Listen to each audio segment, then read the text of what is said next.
Coalition of support groups affiliated with the People's Democratic Party has emphasized that for the party's best interest, the 2027 presidential ticket should be assigned to the southern region of the country.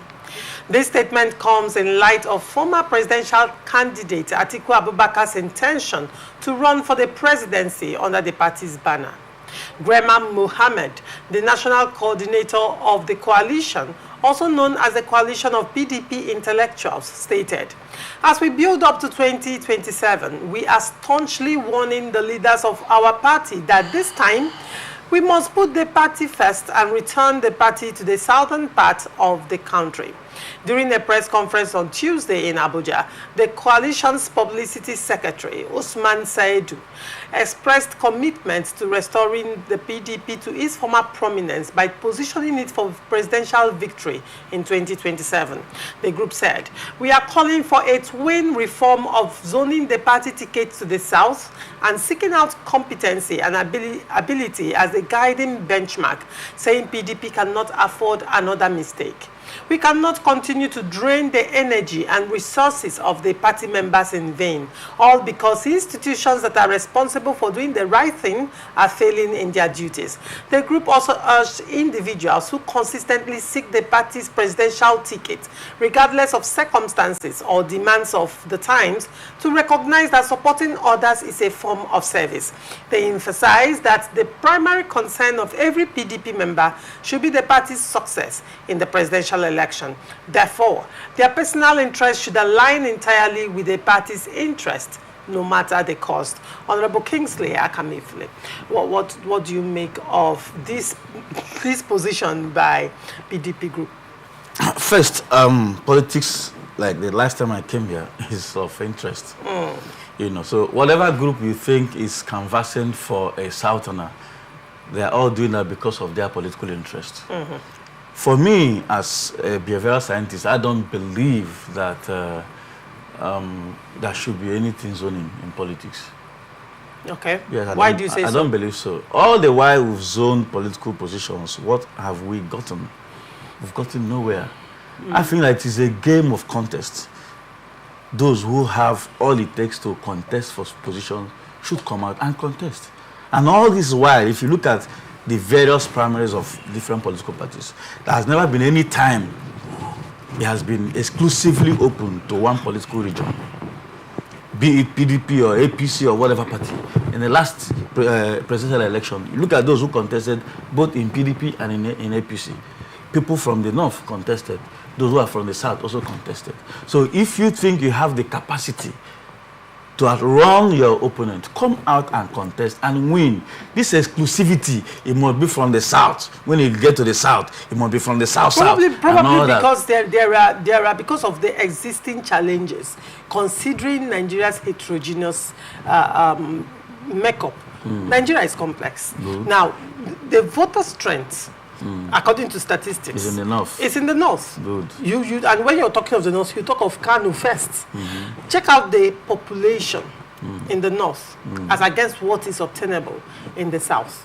Now, if elections, we are to say, okay, let it be by whoever has the capacity.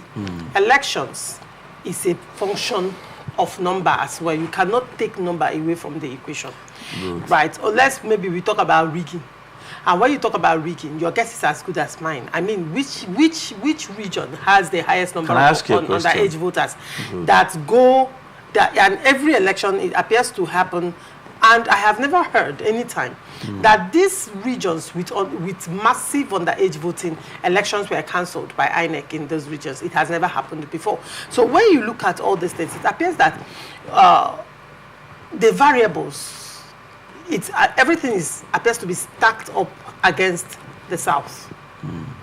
Now, when you look at political clout, alignment and realignment, you would agree with me that the north appear to be more unified in a sense of purpose than the southerners. All these things are playing out. There are so many variables I cannot go into right now.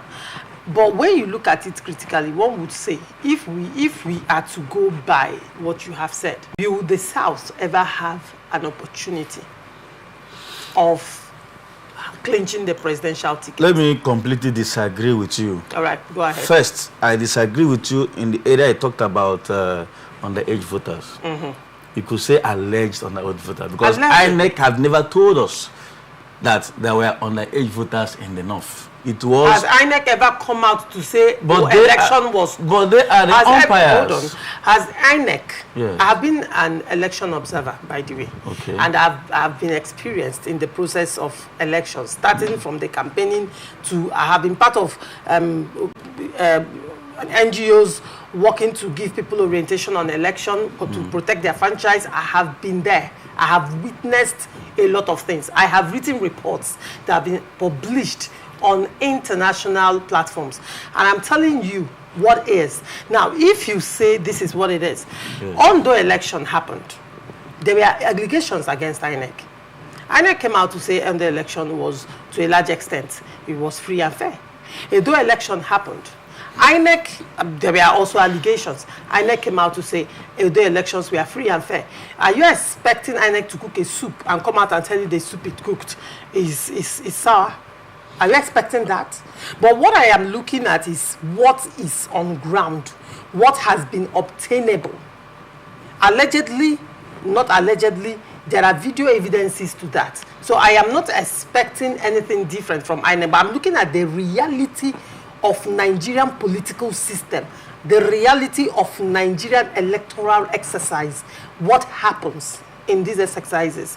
And then, when you look at it holistically, would you say the South stands a chance? Let me also reemphasize that I disagree with you. Go ahead. And you should allow me to say the reasons for which I do disagree with you. First, you talk about age difference. There are persons that you could be looking at, when you look at their sizes, you think they are too young, but those guys are not young. If INEC, who has the responsibility, the mandate to register voters and conduct elections, I told you that these persons are not underage. Please don't say they are underage. You can say alleged. If you are not comfortable, if you are not too happy with what is happening, you go to court. Get those names. You go to court. They can call them to check their ages. That is on one hand. On the other hand, when INEC said we have conducted the election and to their own understanding that election is satisfactory, if you are not comfortable, you go to court and challenge the process. That is all I think. But when you come to the issue of South and North, now in the last election, our former governor in Rivers State, His Excellency contested the primaries with Atiku Abubakar. Atiku Abubakar is from the north. Is from the south. And Atiku won him in that primary. In APC, Ahmed Bola Tinubu is from the south. He contested with some person from the north. And he won from the south. So it is not about you are from north or you are from south. Because when you talk about political parties, people from different states join different political parties. In Rivers State here, for example, we are from one other political party. Some other person are from another political party. So when we are voting during the primaries, we are not going to vote because we are from Rivers State. Same way it is in the Kanu, in Kaduna, in every other state. That I am from Kanu does not mean that one who is from Kanu must be my sole candidate. It is not possible. Kwankwanzo, at a point, I was a member of Kwankwanzo movement. I am from Rivers State. I was the policy secretary of Kwankwanzo movement in Rivers State.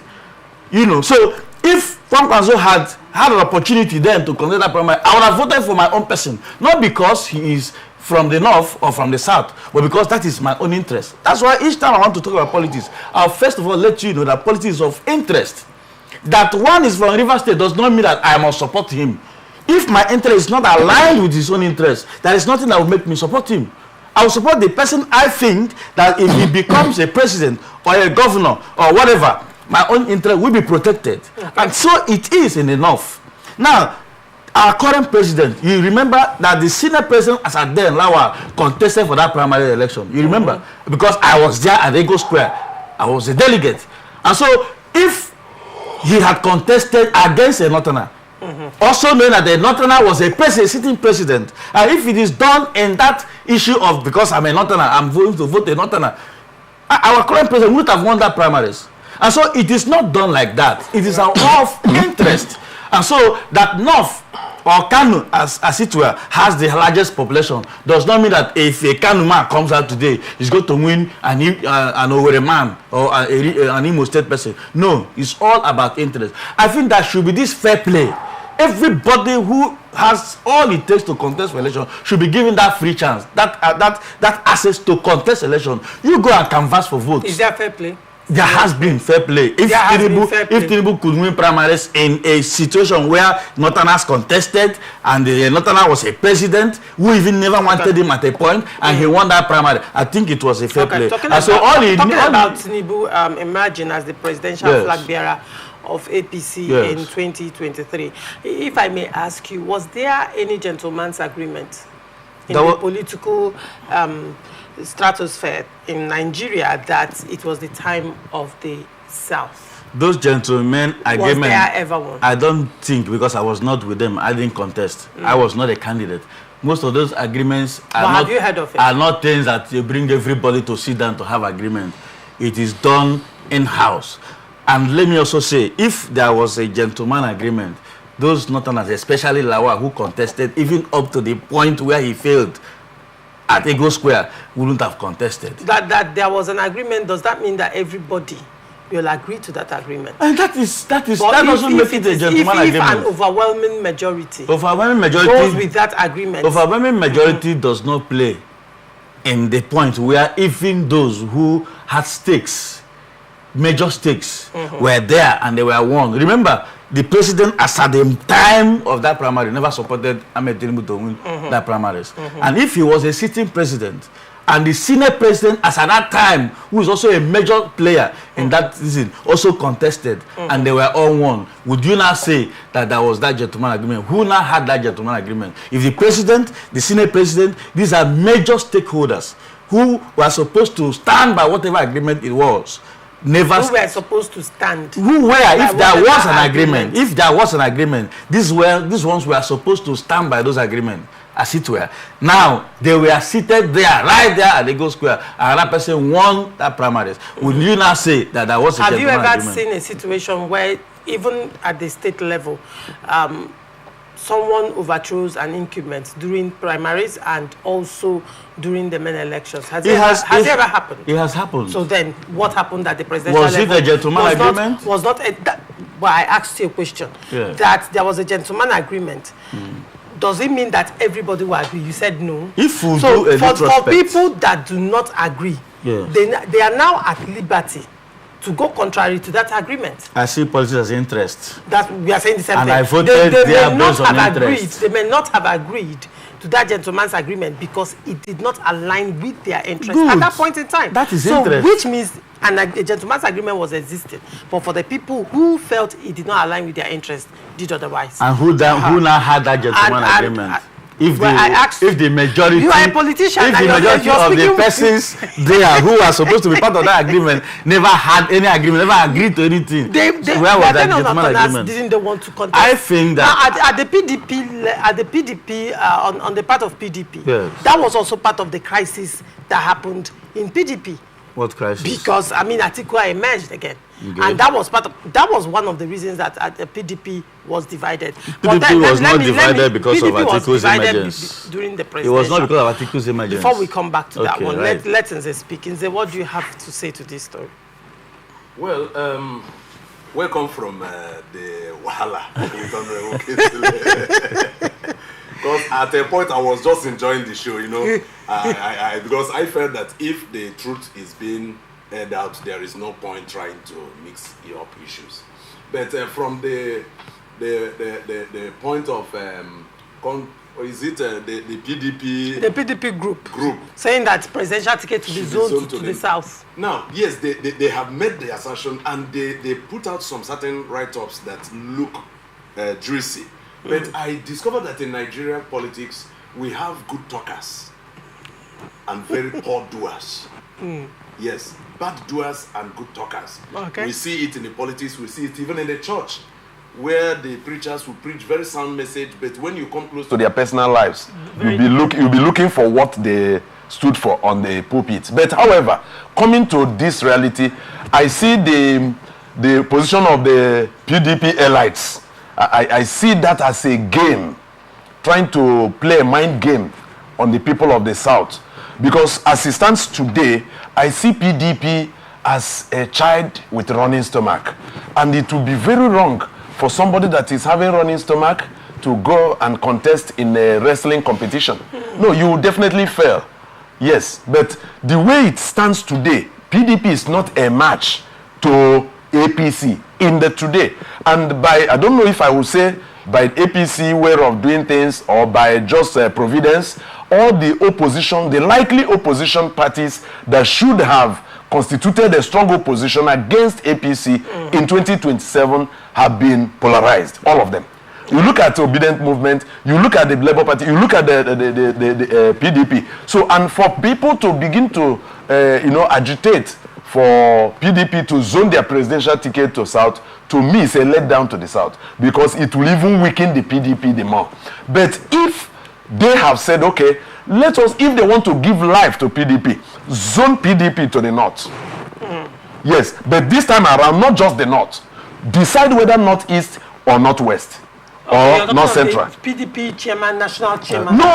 Presidential ticket. Zone it to the North. To the North. Look at my reason for that. All right. What happened in 2023 election and the reality on ground today has preached a sound gospel to me that I have repented from my view, from my myopic view of zoning of political offices to different areas. I have repented into Nigerianism, where it does not matter where you come from. What counts is, do you have the credibility? Do you have the capability, the capacity, the political will? Do you have the past experiences that is required? Because in 2023, we saw a man who came out to say, I have proven myself in this. I have what it takes to remove Nigeria from consumption to production. And he failed election. We supported him, but he failed.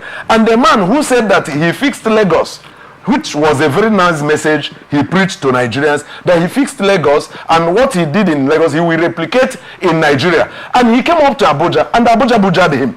And today, he could not lay hand on anything, because to me, APC government today has scattered. Well, hold on, Yes. hold on, if I may ask, because, when people say a lot of things, that what President Tinubu said during campaigns is different.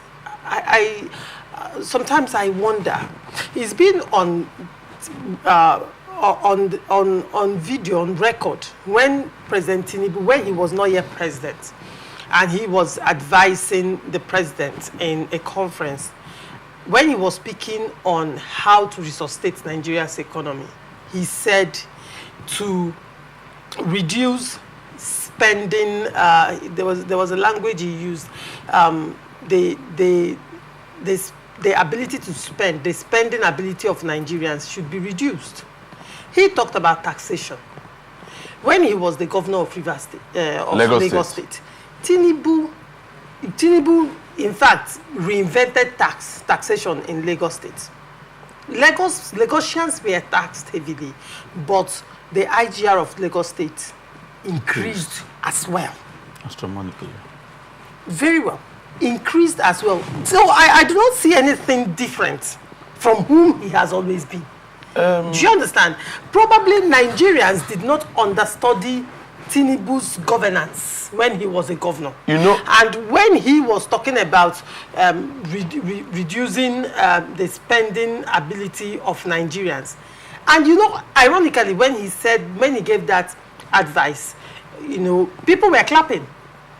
People in that conference, they were applauding him for that statement. But they did not understand that inflation actually is what reduces your spending ability. Inflation and taxation reduces your spending ability, because by the time government takes its tax, and then the cost of your income now does not align with your expenditure, your spending ability naturally reduces. So I don't think President Tinubu has done anything different. And then the tax reform bill that people are even talking about, when you look at it critically, individuals earning below a certain amount are not expected to pay personal income tax anymore. Yes. So now, Nigerians who have not taken time to study the tax reform bill are peddling what they do not even understand. I'm saying so because I sat down to understudy the tax reform bill and everything that is, in the tax reform bill. Even individuals that appear to be lower upper class will not be paying taxes as well. I think it's from 25 million naira annually that will be paying like 15%. So it means that anybody paying that earns up to 100,000 will not pay tax. Nigerians that earn up to 200,000 in a month will not pay tax. So it's a situation where they are exempting the lower income class and taking from the higher income to buff up the economy. But Nigerians don't understand this, and they are shouting. Even company tax also to some extent is reduced. For companies that are still struggling, SMEs are not even liable to pay tax as well. So probably I think Nigerians need more education on this thing, because what happens is that when one, as I guess what Aline Dume has been saying, probably because of what he stands, and when one political figure or one popular person comes up and says something, Nigerians run with it without sitting back to read and research and understand for themselves what is going on. And that is also what plays out in politics, because Nigerians run with whoever says whatever, but they do not sit back to put 1 and 1, 2 and 2, put it together and think for themselves. So when it comes to that, one would say the actions of President Bola Tinubu, has it ever been different from what he has always stood for? Loresha, look at it. Education is the key in the Nigerian system. Go ahead. Education is the key. And I salute the media for doing their works, and will also encourage them to do more meaningful works. You see, the way I told you that the reality on ground today, based on the zoning of political offices to different zones, and the reality on ground had taught me a better lesson. One good thing about education is that those who have been educated get more education, and those who have not been educated scarcely get education. Now, you see what you just analyzed here, that Tinubu had not actually changed, but you discover that the greater number of Nigerians are gullible. Whatever is said is swallowed hook, line, and sinker without being placed on the table and dissected and placed side by side and cross-checked. Now, as I told you that he promised to fix Nigeria the way he fixed Lagos, but he came to Abuja and couldn't do anything. Now, you see that, where am I coming from? Go ahead. I know that his tax reform is there and other things, but you see the way most of the policies he's bringing is impoverishing the people the more. And when it is impoverishing the people, it is also helping the other people to grow. Now, look at what happened in the fuel subsidy removal. Look at the lies we are seeing, because to me, I still believe that this GDP growth and all that they were coming to announce, to me, is a fallacy. Because if they told us that they will save more money when they remove fuel subsidy, and Nigeria will no longer be in need of money, everything will go smooth. Now they remove fuel subsidy for more than 1 year now, and you look at them going to borrow. The NNPC came sometime to say that when you say they are going to borrow, has Nigerian budget, do you recall one Nigerian budget that has never been on deficit? I'm coming. I'll come to that. Premised on projections of production, how many BPD in a day? Have you seen any Nigerian budget that is not premised on loans? Yes, all these budgets could be premised on loans. But look at, they said that they want to stop this loan by removing fuel subsidy. Look at, if one should say, because sometimes I expect those statisticians, mathematicians to sit down and do the little arithmetic on this. If fuel was sold for 168 naira in the time of Buhari, while he was paying subsidy, and you have removed fuel from 168 naira to 1,200, okay, let me say 1,014 naira or 1,250 naira. Now, calculate 1,000, because if you minus 168 from the 1,250, you see that you are having about 1,100, 1,009 something naira or 8 something naira. If you can calculate it per liter, and calculate the liter that have been spent in Nigeria since June 2023 till date, Then tell me how much. And this money is coming back to the coffers of the country, and the country is still living on loan, on deficit and all that. Somehow we should be able to tell ourselves the simple truth, because there, in as much as I'm not, let me assume that I'm not educated. You will not tell me that 1 naira plus 1 naira is not 2 naira. In as much as I am not educated, in as much as I am an illiterate. So when we look at this, you also begin to see the lies we see in the rot we see in the NNPC. At some time, NNPC came to say that they made much profit. At some time, they said they were broke. Today again, they have come to say they have recorded an increase. And other areas, Nigerian government said that the unemployment has reduced, and I have not seen one person. I don't know, honorable, whether people have been employed from your local government. I have not so many from your local government. Yeah. If God will help, maybe after now I'll take your WhatsApp line. You give me some lists of the people you know. But from my own side, I have not seen any. And they are telling us that unemployment has reduced. They are telling us that insecurity has reduced. They are telling us everything simply because when they come on media and speak, Nigerians will swallow hook, line, and sinker. But let them know that Nigerians are not all fools. And the word of every leader revolves around intelligence.